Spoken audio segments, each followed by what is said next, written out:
Mewing is everywhere. Mewing. Mew. This viral trend has exploded with promises of sculpted jawlines, clearer breathing, and straighter noses. And I guess it's working? This technique is called mewing, and it's supposed to give you more stronger to find jawline. And literally every celebrity does it. Here is an example of a before and an after. You can see that her jawline is more defined. So there's definitely a difference. But what is mewing? It's a possible technique that involves placing the tongue on the roof of the mouth to gain health and facial improvements. Wait, is that really true? Can something so simple really turn Angela into Angelina? Or Tommy into Tom? Or are young people being exploited in their quest for perfection? Could following this trend actually be causing more harm than good? Despite the hype, there's a hidden side to mewing that nobody's talking about. I'll walk you through the science, or lack thereof, behind mewing, reveal the truth about the so-called doctors behind this viral trend, and show you how mewing does change you, for the worse. But let's start from the beginning. What is mewing? The idea is that performing this exercise all day, every day, is a free and painless way to straighten your nose, accentuate your cheekbones, and sharpen your jawline. You're supposed to be mewing like all the time, 23 hours per day. But how can putting pressure on the roof of your mouth do all this? Don't bones stop growing at some point? It turns out that our skulls have cracks in them in certain places. These are called sutures, and we have them in the roof of our mouth. The upper jawbone is called the maxilla.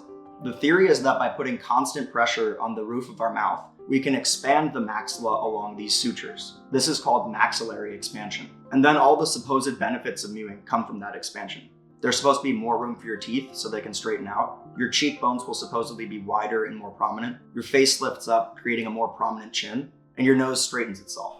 But is it even possible to expand the roof of somebody's mouth? Yes, but it's extremely difficult and requires a very specific type of force. When we're young and we're still growing, doctors and orthodontists use an expander device that puts a continuous, strong horizontal force. These devices exert pounds of pressure against the back molars to create maxillary expansion.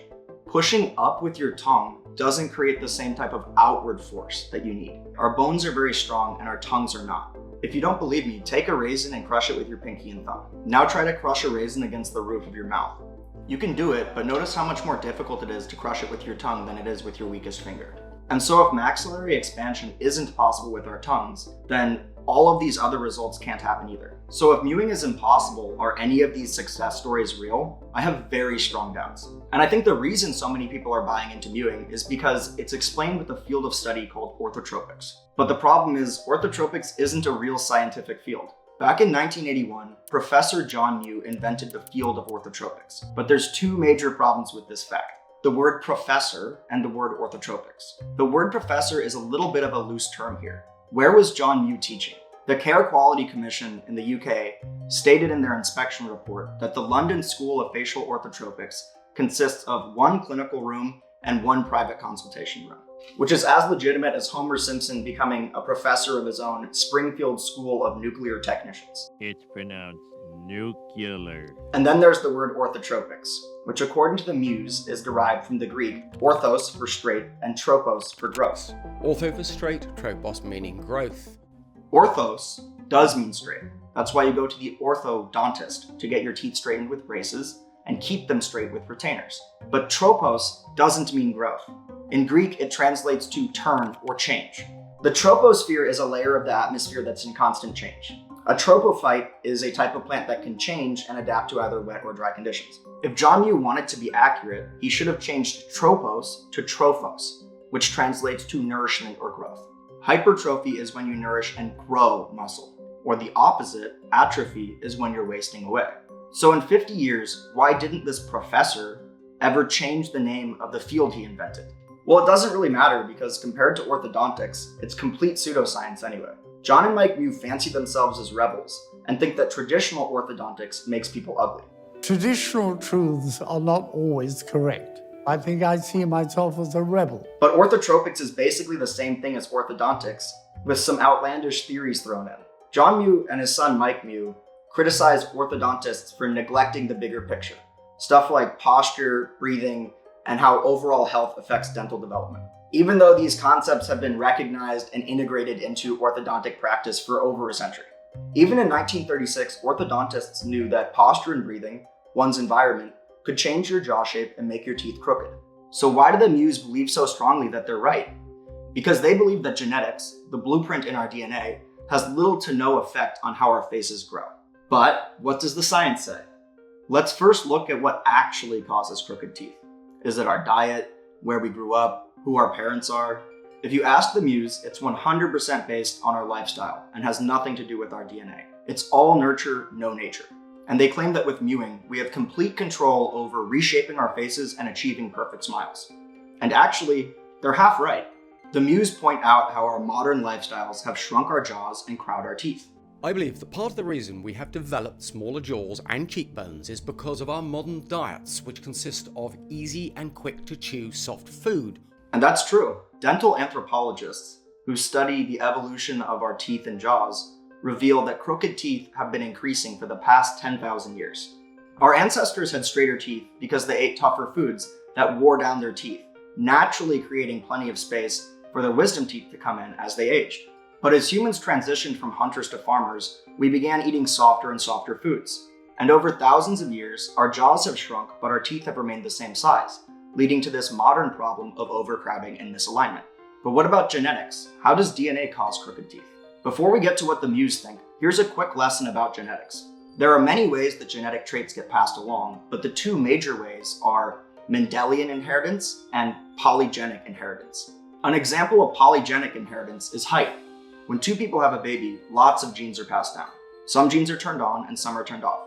Eye color, hair color, height, all get affected. And polygenic inheritance is how a tall father and a short mother can have a child of medium height. Polygenic inheritance is complicated and unpredictable. On the other hand, Mendelian inheritance is more of a sure thing. For example, two people with a form of dwarfism have specific dwarfism genes that can be passed along to their kids, but they also have non-dwarfism genes that can be passed along. Mendelian inheritance is how two parents with dwarfism can have a child without dwarfism, because, by pure chance, the dwarfism genes didn't get passed along. So what about the shape of our faces? That's the result of unpredictable polygenic inheritance. And so the shape of your face is the result of nature and nurture. And what do the Mews think? They completely ignore the role of genetics in how our faces grow. They believe it is 100% nurture. And of course, that's my problem now. I know I'm right. The orthodontists are absolutely sure I'm wrong. The Mews suggest that all humans should have the same ideal face shape. They even suggest that cows all look the same. You know, cows all look the same. Sheep all look the same. Humans should all look the same. Yeah, okay. And why did John Mew believe he was right? In 1981, John Mew wrote a paper stating that Mendelian genetics could not explain crooked teeth, even though it was well known that jaw size is influenced by polygenic inheritance, a bunch of different genes being turned on and off. And to explain their beliefs, John Mew proposed a pseudoscientific cell volitional theory, where he imagined cells have their own free will. These cells work together for the good of the host, but still maintain their own individual volition. However, that seems at odds with the accepted science. We know that complex structures like organs, muscle, and bone develop based on the instructions from our DNA. But how does a cell know to become a bone cell or a muscle cell when a blank cell gets close enough to a landmark cell? These landmark cells are sending out signals saying, hey, become muscle, and hey, become bone. And when a blank cell gets close enough to one of those landmark cells, their fate is decided for them.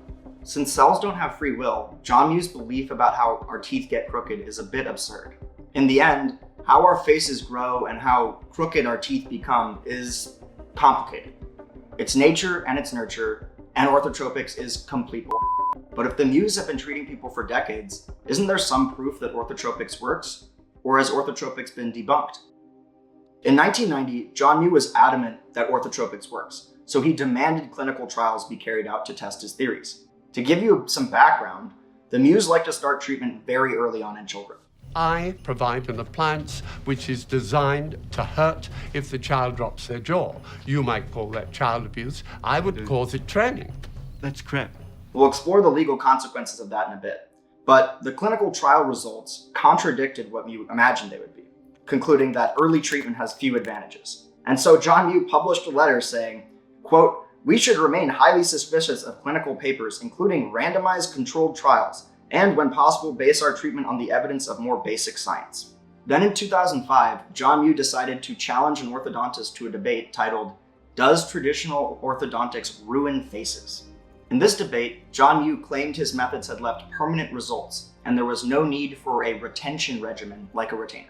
But when John Mew's case was explored, it was found that the patient wore a retainer-like device nightly for 2 years. And in this debate, Mew claimed that his methods had worked because the patient was more attractive than before. But in the end, an independent judge of the debate concluded that Mew's, quote, practice is based on personal opinion, the lowest form of evidence on the hierarchical scale.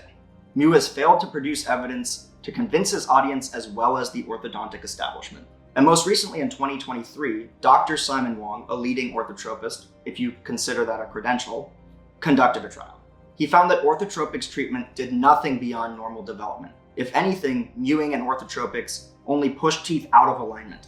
In response to this study, Kevin O'Brien, the emeritus professor of orthodontics at Manchester University in the UK, wrote, "This thesis suggests that the orthotropics approach does little. Importantly, it does not influence the skeletal pattern differently from any other functional appliance treatment, or even just normal facial growth. All it does is procline the incisors.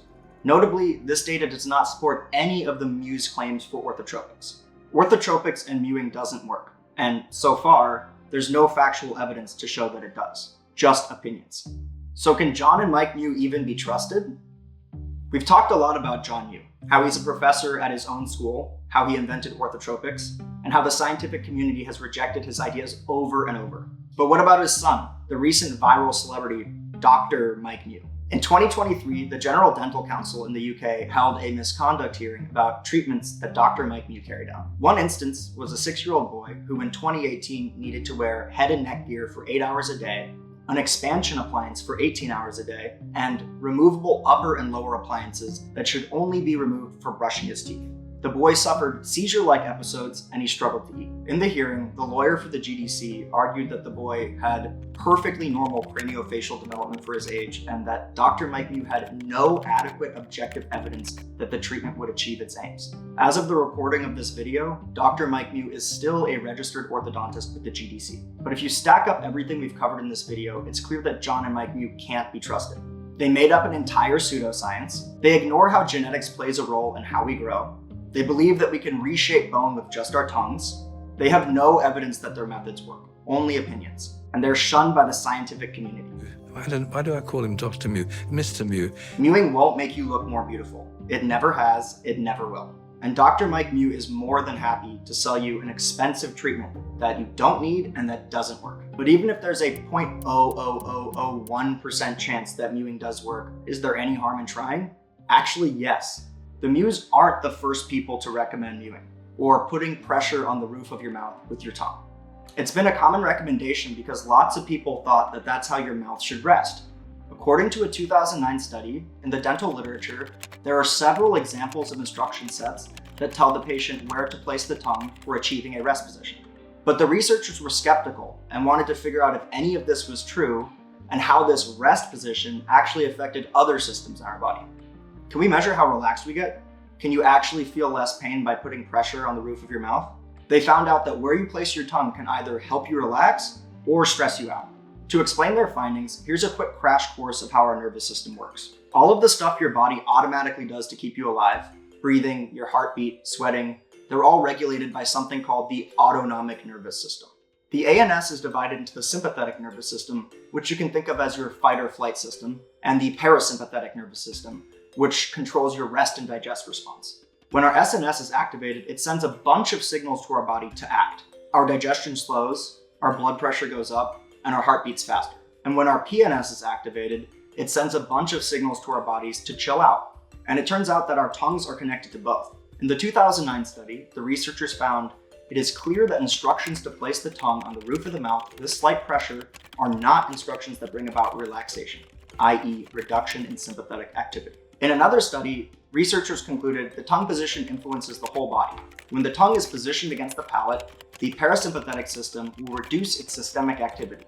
For example, heartbeats and respiratory rhythm increase. Putting pressure on the roof of your mouth keeps you stuck in fight or flight all day.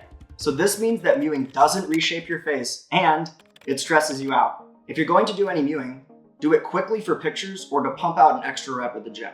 But stop listening to John and Mike Mew. Don't believe anything about orthotropics. And if you're going to spend money on treatment, seek professional help from a licensed orthodontist. And if you want an even deeper dive in this topic, check out this video where I react to every point of one of Mike Mew's videos.